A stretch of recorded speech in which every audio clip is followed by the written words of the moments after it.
ಮಂಡ್ಯ ಜಿಲ್ಲೆಯಿಂದ ಎಚ್.ಡಿ. ಕುಮಾರಸ್ವಾಮಿ ಅವರು ಸ್ಪರ್ಧೆ ಮಾಡ್ತಾರಾ? ಅದಕ್ಕೆ ಉತ್ತರವನ್ನ ಹೇಳ್ತೀನಿ ಅಂತ ಇದ್ದಾರೆ. ಹಾಸನದಿಂದ ಸಂಸದ ಪ್ರಜ್ವಲ್ ರೇವಣ್ಣ ಸ್ಪರ್ಧೆ ಮಾಡೋದು ಬಹುತೇಕ ಖಚಿತವಾಗಿದೆ. ಹಾಲಿ ಸಂಸದರವರು ಸಂಜೆಯೊಳಗೆ ಕೋಲಾರ ಅಭ್ಯರ್ಥಿಯನ್ನ ಕೂಡ ಜೆಡಿಎಸ್ ಪ್ರಕಟ ಮಾಡುತ್ತೆ. ಈ ಬಾರಿ 28ಕ್ಕೆ 28 ಕೂಡ ಗೆಲ್ಲಬೇಕು ಅನ್ನೋ ನಿಟ್ಟಿನಲ್ಲಿ ಮೂವರ ಹೆಸರು ಅಂತಿಮವಾಗಿದೆ. ಚರ್ಚೆ ಬಳಿಕ ಅಧಿಕೃತವಾಗಿ ತಿಳಿಸ್ತೇವೆ. ಮಲ್ಲೇಶ್ ಬಾಬು, ನಿಸರ್ಗ ನಾರಾಯಣ ಸ್ವಾಮಿ, ಸಮೃದ್ಧಿ ಮಂಜುನಾಥ್ ಕೋಲಾರ ಲೋಕಸಭಾ ಕ್ಷೇತ್ರದ ಅಭ್ಯರ್ಥಿಯಾಗಬಹುದು. ಈ ಮೂವರಲ್ಲಿ ಒಬ್ಬರು. ಮತ್ತೊಂದು ಸುತ್ತಿನ ಸಭೆ ಇದೆ. ಸಭೆ ಬಳಿಕ ಅಭ್ಯರ್ಥಿಯ ಹೆಸರನ್ನ ಫೈನಲ್ ಮಾಡ್ತೀವಿ. ಮಂಡ್ಯ ಲೋಕಸಭಾ ಕ್ಷೇತ್ರಕ್ಕೆ ಎಚ್.ಡಿ. ಕುಮಾರಸ್ವಾಮಿ ಅವರ ಹೆಸರು ಅಧಿಕೃತವಾಗಿ ಘೋಷಣೆ ಆಗಬೇಕಾಗಿದೆ ಅಷ್ಟೇ. ಮಂಡ್ಯ ಜನರ ಭಾವನೆಗಳಿಗೆ, ಕಾರ್ಯಕರ್ತರ ಭಾವನೆಗಳಿಗೆ ನಾನು ಸ್ಪಂದಿಸ್ತೇನೆ. ನನ್ನ ಬಗ್ಗೆ ಹೆಚ್ಚಿನ ಒಲವನ್ನು ತೋರಿಸ್ತಾ ಇದ್ದಾರೆ ನಿಖಿಲ್ ಕುಮಾರಸ್ವಾಮಿ ಅಥವಾ CS ಪುಟ್ಟರಾಜು. ಇಬ್ಬರಲ್ಲಿ ಯಾರಾದರೂ ಕಣಕ್ಕಿಳಿಸ್ಬೇಕು ಅಂತ ಅನ್ಕೊಳ್ತಾ ಇದ್ವಿ.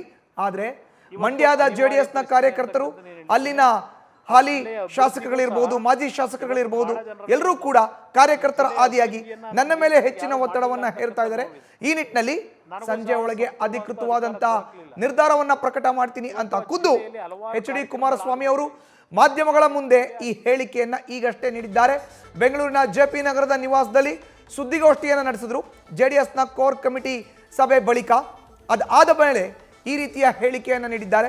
ಮಂಡ್ಯ, ಕೋಲಾರ, ಹಾಸನದ್ದೇನು ಪ್ರಾಬ್ಲಮ್ ಇಲ್ಲ. ಹಾಸನದಲ್ಲಿ ಪ್ರಜ್ವಲ್ ರೇವಣ್ಣ ಹಾಲಿ ಸಂಸದರು, ಅವರೇ ಅಧಿಕೃತ ಅಭ್ಯರ್ಥಿಯಾಗಿ ಕಣಕ್ಕಿಳಿತಾರೆ. ಇನ್ನು ಕೋಲಾರ ಮೂವರ ಹೆಸರಿದೆ. ಮಲ್ಲೇಶ್ ಬಾಬು, ನಿಸರ್ಗ ನಾರಾಯಣ ಸ್ವಾಮಿ, ಸಮೃದ್ಧಿ ಮಂಜುನಾಥ್. ಈ ಮೂವರಲ್ಲಿ ಯಾರ ಹೆಸರು ಅಂತಿಮ ಆಗುತ್ತೆ ಅನ್ನೋದನ್ನ ಕಾದು ನೋಡಬೇಕು. But Mandya very interesting. Mandya Lok Sabha ಕ್ಷೇತ್ರಕ್ಕೆ ಎಚ್.ಡಿ. ಕುಮಾರಸ್ವಾಮಿ ತಮ್ಮ ಸ್ಪರ್ಧೆಯ ಬಗ್ಗೆ ಸುಳಿವನ್ನ ಕೊಟ್ಟಿದ್ದಾರೆ. ನಾನು ಕಾರ್ಯಕರ್ತರ ಭಾವನೆಗೆ ಸ್ಪಂದಿಸಬೇಕು, ಅಲ್ಲಿಯ ಸ್ಥಳೀಯ ನಾಯಕರ ಭಾವನೆಗೆ ಸ್ಪಂದಿಸಬೇಕು. ನನ್ನ ಮೇಲೆ ಹೆಚ್ಚಿನ ಒತ್ತಡ ಇದೆ, ನಾನು ಬರಬೇಕು ಅಂತ ಅವರೆಲ್ಲ ಕೇಳ್ತಾ ಇದ್ದಾರೆ. ಅವರ ಆಸೆ, ಅಭಿಲಾಷೆ ಇದೆ.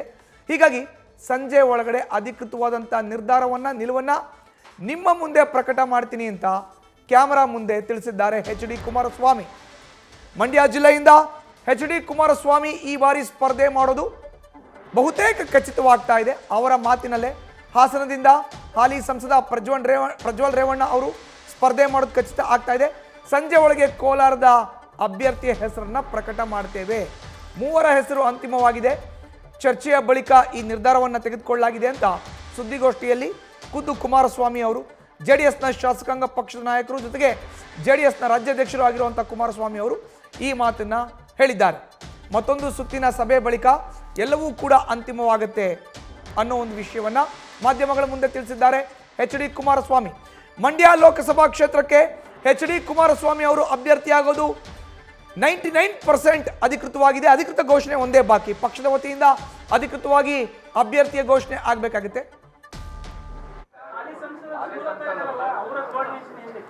ನೋಡೋಣ, ಚರ್ಚೆ ಮಾಡಿ. ಈಗ ಇನ್ನು ಪ್ರಥಮ ಅಂತ ನಮ್ಮ ಎನ್ ಡಿ ಎ ಅಲಯನ್ಸಲ್ಲಿ 3 ಸ್ಥಾನಗಳನ್ನು ನಮಗೆ ಬಿಟ್ಟುಕೊಟ್ಟಿದ್ದಾರೆ. ಈಗ ಮುಂದಿನ ಒಂದು ಪ್ರಕ್ರಿಯೆಗಳು, ರಾಜಕೀಯದ ಬೆಳವಣಿಗೆ ಏನಿದೆ, ಚುನಾವಣೆಯನ್ನು ಗೆಲ್ತಕ್ಕಂಥ ದೃಷ್ಟಿಯಿಂದ ಮಂಡ್ಯದಲ್ಲಿ ರಾಜಕೀಯದ ಯಾವುದೇ ರೀತಿಯ ಬೆಳವಣಿಗೆಗಳೇನಿದೆ ಸುಗಮವಾಗಿ ಅದನ್ನು ಸರಿಪಡಿಸ್ಕೊಳ್ತಕ್ಕಂಥದ್ದಕ್ಕೆ ನಮ್ಮ BJPಯ ಸ್ನೇಹಿತರುಗಳ ಜೊತೆನೂ ಸದ್ಯದಲ್ಲೇ ಸಭೆ ಮಾಡ್ತಾ ಇದ್ದಾರೆ.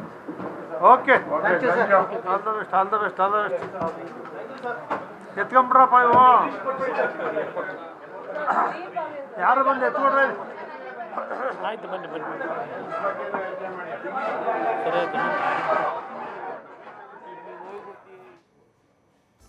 ಇವತ್ತು JDSನ ಕೋರ್ ಕಮಿಟಿ ಸಭೆ ಸೇರಲಾಗಿತ್ತು. ಸಭೆಯ ಬಳಿಕ ಸುದ್ದಿಗೋಷ್ಠಿಯನ್ನು ಉದ್ದೇಶಿಸಿ JDSನ ರಾಜ್ಯಾಧ್ಯಕ್ಷರು, ಜೊತೆಗೆ ಶಾಸಕಾಂಗ ಪಕ್ಷದ ನಾಯಕರಾಗಿರುವಂತಹ ಎಚ್.ಡಿ. ಕುಮಾರಸ್ವಾಮಿ ಮಾಧ್ಯಮಗಳ ಮುಂದೆ ಮಾತನ್ನ ಆಡಿದ್ರು. ಈ ವೇಳೆ ನಮಗೆ BJP ಹೈಕಮಾಂಡ್ ನಾಯಕರು 3 ಕ್ಷೇತ್ರಗಳನ್ನು ಕೊಟ್ಟಿದ್ದಾರೆ. ಹಾಸನ, ಮಂಡ್ಯ ಮತ್ತು ಕೋಲಾರ. ಈ 3 ಕ್ಷೇತ್ರಗಳಲ್ಲಿ ಈಗ ಹಾಸನದ ಟಿಕೆಟ್ ಪ್ರಜ್ವಲ್ ರೇವಣ್ಣ ಅವ್ರಿಗೆ ಕೊಡ್ತೀವಿ. ಪ್ರಜ್ವಲ್ ರೇವಣ್ಣ ಅವರ ಹೆಸರೇ ಅಂತಿಮವಾಗಿದೆ ಅನ್ನೋ ಒಂದು ಮಾತನ್ನ ಹೇಳಿದ್ರು.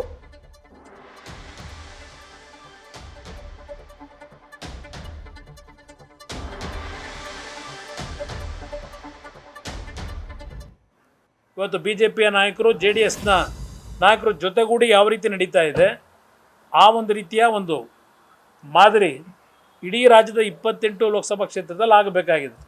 ಅದಕ್ಕೆ 29ನೇ ತಾರೀಕು ಎರಡೂ ಪಕ್ಷಗಳ ಸುಮಾರು 100ಕ್ಕೂ ಹೆಚ್ಚಿನ ಪ್ರಮುಖರುಗಳ ಒಂದು ಸಭೆಯನ್ನು ನಿಯೋಜನೆ ಮಾಡಿದ್ದೇವೆ, ಕರೆದಿದ್ದೇವೆ. ಇವತ್ತು ಬಹುಶಃ ನಮ್ಮ ರ್ಯಾಡಿಸನ್ ಕ್ಯಾಪಿಟಲ್ ಅಲ್ಲ, ರ್ಯಾಡಿಸನ್ ಬ್ಲೂನ ಏನೋ ಇದೆ, ನಿಮ್ಮ ಏಟ್ರಿ ಆಯ್ತಲ್ಲ ಮುಂಚೆ, ಅಲ್ಲಿ ಕರೆದಿದ್ದೇವೆ 29ನೇ ತಾರೀಕು. ಅದ್ರ ಜೊತೆಗೆ ನಾಳೆ ದಿನ ಮೈಸೂರಿನ ಮತ್ತು ಚಾಮರಾಜನಗರ ಲೋಕಸಭಾ ಕ್ಷೇತ್ರದ ಒಂದು ಕೋರ್ ಕಮಿಟಿ ಸಭೆಯನ್ನು ಜಿ ಟಿ ದೇವೇಗೌಡರು, ಸಾರಾ ಮಹೇಶ್ ಅವರ ನೇತೃತ್ವದಲ್ಲಿ ಕರ್ಕೊಂಡಿದ್ದಾರೆ. ಮತ್ತು ನಾನು ಹೋಗ್ತಾ ಇದ್ದೇನೆ, ಭಾಗವಹಿಸ್ತಾ ಇದ್ದೇನೆ. BJP ನಾಯಕರುಗಳು ಬರ್ತದೆ. 2 ಪಕ್ಷಗಳ ಕೋಆರ್ಡಿನೇಷನ್ ಕಮಿಟಿ ಪ್ಲಸ್ ಒಂದು ಕಾರ್ಯಕರ್ತರ ಸಭೆಯನ್ನು ನಾಳೆ ದಿನ ಚಾಮರಾಜನಗರ ಕ್ಷೇತ್ರ ಮತ್ತು ಮೈಸೂರಿನ ಲೋಕಸಭಾ ಕ್ಷೇತ್ರದ ಜಂಟಿ ಪ್ರಚಾರ ಸಭೆ ನಾಳೆ ದಿನ ಸಾಯಂಕಾಲ 4 ಗಂಟೆಗೆ ಮೈಸೂರು ನಗರದಲ್ಲಿದೆ. ಕೊಪ್ಪಳದ್ದು ನಾಳೆ ಕರೆದಿದ್ದಾರೆ. ತುಮಕೂರಿನಲ್ಲೂ ಈಗಾಗಲೇ ನಾಳೆ ಸಭೆ ಕರೆದಿದ್ದಾರೆ. ಎಲ್ಲ ಕಡೆಗೂ ಈಗಾಗಲೇ ಡೈರೆಕ್ಷನ್ ಕೊಟ್ಟಿದ್ದೇವೆ. ಇವತ್ತು ಪ್ರಮುಖವಾಗಿ ಕುಣಿಗಲ್ನಲ್ಲೂ ಜಾಯಿಂಟ್ ಸಭೆ ಇದೆ.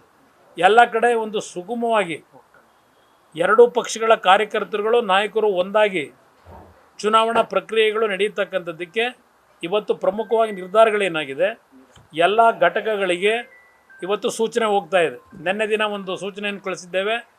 ಅದರ ಮುಂದುವರೆದ ಭಾಗವಾಗಿ ಹೆಚ್ಚಿನ ಡೀಟೇಲ್ಸ್ ನಮ್ಮ ಪ್ರತಿನಿಧಿ ಮಂಜುನಾಥ್ ನೀಡ್ತಾರೆ. ನೇರ ಸಂಪರ್ಕಕ್ಕೆ ಜಾಯ್ನ್ ಆಗಿದ್ದಾರೆ. Manjunath, very interesting. 3 ಕ್ಷೇತ್ರ ಬಿಜೆಪಿಯ ಹೈಕಮಾಂಡ್ ನಾಯಕರು JDSಗೆ ಬಿಟ್ಕೊಟ್ಟಿದ್ದಾರೆ. NDA ಅಭ್ಯರ್ಥಿಗಳೇ ಅಲ್ಲಿ ಸ್ಪರ್ಧಿಸ್ತಾರೆ ಅನ್ನೋ ಒಂದು ಮಾತನ್ನ ಕುಮಾರಸ್ವಾಮಿ ಹೇಳಿದ್ರು. ಈಗ ಕುತೂಹಲ ಇರುವಂತಹದ್ದು ಮಂಡ್ಯ ಮತ್ತೆ ಕೋಲಾರ, ಯಾರು ಆಗಬಹುದು ಅಭ್ಯರ್ಥಿ ಅಫಿಷಿಯಲ್ ಆಗಿ? ಮಂಜುನಾಥ್,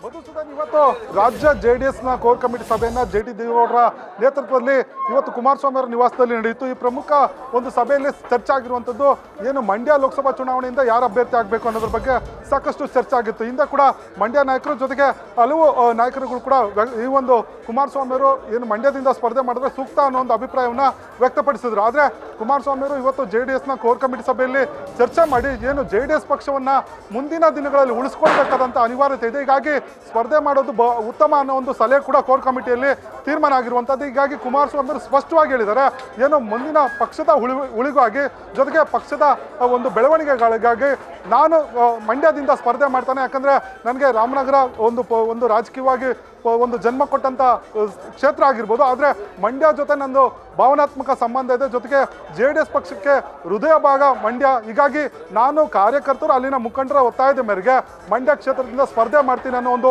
ಘೋಷಣೆಯನ್ನು ಮಾಡಿರುವಂಥದ್ದು. ಆ ಮುಖಾಂತರ ಈ ಬಾರಿ ಲೋಕಸಭಾ ಚುನಾವಣೆಯಲ್ಲಿ ಮಾಜಿ ಮುಖ್ಯಮಂತ್ರಿ HD ಕುಮಾರಸ್ವಾಮಿ ಅವರು ಮಂಡ್ಯ ಕ್ಷೇತ್ರದಿಂದ ಸ್ಪರ್ಧೆ ಮಾಡೋದಕ್ಕೆ ನಿರ್ಧಾರವನ್ನು ತೆಗೆದುಕೊಂಡಿರುವಂಥದ್ದು.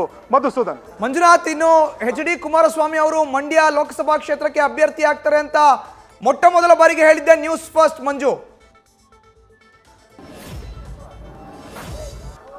ಖಂಡಿತವಾಗೂ ಮಧು ಏನು ಈ ಬಗ್ಗೆ ಸಾಕಷ್ಟು ಚರ್ಚೆಗಳಾಗ್ತಿತ್ತು. ಆದರೆ ಈ ಒಂದು ವಿಚಾರದಲ್ಲಿ ಸ್ಪಷ್ಟವಾದಂಥ ಮಾಹಿತಿ ನ್ಯೂಸ್ ಫಸ್ಟ್ಗೆ ಲಭ್ಯ ಆಗಿತ್ತು.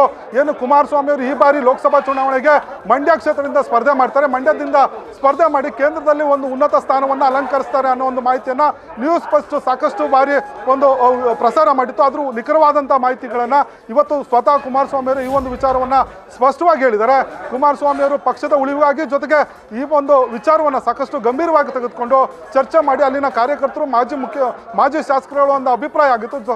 ಜೊತೆಗೆ ಅಲ್ಲಿನ ಕಾರ್ಯಕರ್ತರ ಒತ್ತಡವೂ ಕೂಡ ಇತ್ತು. ಯಾಕಂದರೆ 2019ರಲ್ಲಿ ನಿಖಿಲ್ ಕುಮಾರಸ್ವಾಮಿ ಅವರು ಈ ಒಂದು ಕ್ಷೇತ್ರದಿಂದ ಸೋತಿದ್ರು. ಆ ಒಂದು ಸೋಲಿನ ಆಘಾತ ಜೊತೆಗೆ 2023ರ ವಿಧಾನಸಭಾ ಚುನಾವಣೆಯಲ್ಲಿ ಏನು JDS 7 ಕ್ಷೇತ್ರದಲ್ಲಿ ಕೂಡ ಸೋತಿತ್ತು. ಆದರೆ ಈ ಒಂದು ಕ್ಷೇತ್ರದಲ್ಲಿ JDS ಕಾರ್ಯಕರ್ತರು ಸಾಕಷ್ಟು ಅಸಮಾಧಾನಗೊಂಡಿದ್ರು. ಯಾಕಂದರೆ ತಮ್ಮ ಭದ್ರಕೋಟೆ ಅಂದರೆ ಮಂಡ್ಯ ಕೂಡ JDSನ ಭದ್ರಕೋಟೆ.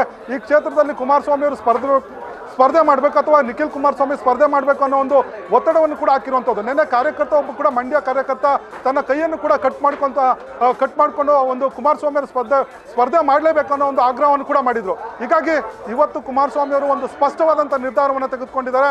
ಏನು ಈ ಬಾರಿಯ ಲೋಕಸಭಾ ಚುನಾವಣೆಗೆ ಮಂಡ್ಯ ಅಖಾಡದಿಂದ ನಾನು ಸ್ಪರ್ಧೆ ಮಾಡ್ತೇನೆ ಅನ್ನೋ ಒಂದು ನಿರ್ಧಾರಕ್ಕೆ ಬಂದಿರುವಂಥದ್ದು. ಇವಾಗ ಏನು ಈ ಒಂದು ಸಭೆಯ ನಂತರ ಮಂಡ್ಯ ಜಿಲ್ಲೆಯ ಒಂದು ಪ್ರಮುಖ ಮುಖಂಡರ ಸಭೆ ಕೂಡ ಕರೆದಿರುವಂಥದ್ದು. ಆ ಸಭೆಯಲ್ಲಿ ಎಲ್ಲ ರೀತಿಯ ರೀತಿಯ ಒಂದು ಏನು ಚುನಾವಣೆಗೆ ಬೇಕಾದಂಥ ಎಲ್ಲ ಸಿದ್ಧತೆಗಳು ನಡೆಸ್ಕೊಂಡು ಆ ಮುಖಾಂತರ ಏನು ಅಧಿಕೃತ ಒಂದು ಘೋಷಣೆ ಕೂಡ ಮಾಡ್ತೇವೆ ಅನ್ನೋ ಮಾತನ್ನ ಹೇಳಿರುವಂಥದ್ದು. ನ್ಯೂಸ್ ಫಸ್ಟ್ ಈ ಒಂದು ವಿಚಾರದಲ್ಲಿ ಫಸ್ಟ್ ಬ್ರೇಕ್ ಮಾಡಿತ್ತು. ಈ ಒಂದು ವಿಚಾರವನ್ನ ಫಸ್ಟ್ ಬ್ರೇಕ್ ಮಾಡಿ ಒಂದು ಸ್ಪಷ್ಟ ಒಂದು ಏನು ಸುದ್ದಿಯನ್ನು ನಿಖರವಾದಂಥ ಸುದ್ದಿಯನ್ನು ಪ್ರಸಾರ ಮಾಡಿತ್ತು. ಆದರೆ ಇದು ಇವತ್ತು ಸತ್ಯ ಆಗಿರುವಂಥದ್ದು. ಕುಮಾರಸ್ವಾಮಿ ಅವರೇ ಈ ಬಾರಿಯ ಲೋಕಸಭಾ ಚುನಾವಣೆಗೆ ಮಂಡ್ಯದಿಂದ ಸ್ಪರ್ಧೆ ಮಾಡ್ತಾರೆ ಅನ್ನೋ ಒಂದು ಮಾಹಿತಿ ಈಗ ಲಭ್ಯ ಆಗಿರುವಂಥದ್ದು.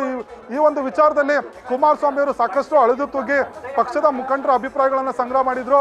ಜೊತೆಗೆ ಕಾರ್ಯಕರ್ತರ ಒಂದು ಅಭಿಪ್ರಾಯಗಳು, ಜೊತೆಗೆ ಬಿಜೆಪಿ ಹೈಕಮಾಂಡ್ ಒಂದು ಸರ್ವೆ ಆಗಿರ್ಬೋದು, ಎಲ್ಲ ಒಂದು ಗಮನದಲ್ಲಿ ಇಟ್ಕೊಂಡು ಕುಮಾರಸ್ವಾಮಿ ಅವರು ಈ ಬಾರಿಯ ಒಂದು ಲೋಕಸಭಾ ಚುನಾವಣೆಗೆ ಮಂಡ್ಯದಿಂದ ಸ್ಪರ್ಧೆ ಮಾಡ್ತಾರೆ ಅಂತ ಸ್ವತಃ ಅವರೇ ಘೋಷಣೆ ಮಾಡಿರುವಂಥದ್ದು. ಮಧು, ಧನ್ಯವಾದ ಮಂಜುನಾಥ್ ನಿಮ್ಮ ಮಾಹಿತಿಗೆ. ಇದು ಒಟ್ಟಾರೆ ನ್ಯೂಸ್ ಫಸ್ಟ್ ಬ್ರೇಕ್ ಮಾಡಿದಂಥ ಎಕ್ಸ್ಕ್ಲೂಸಿವ್ ಸುದ್ದಿ.